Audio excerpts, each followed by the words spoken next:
Од 138 активни случаи позитивни на COVID-19 регистрирани според последниот извештај на Министерството за здравство, во ковид одделението на интерно во Кочани се хоспитализирани 7, од кои еден пациент е со потешка клиничка слика, односно на постојана кислородна поддршка.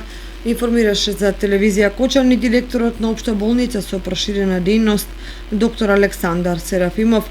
Според извештаите од минатата недела двојно е намален бројот на пациенти кои што имаат потреба од болничко лекување.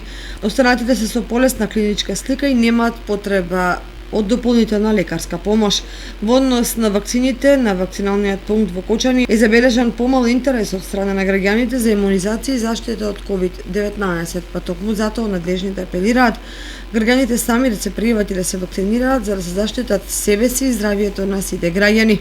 Во текот на вчерашниот ден немаше регистрирано позитивен случај на заразен со COVID-19, само 6 оздравени пациенти од Кочани.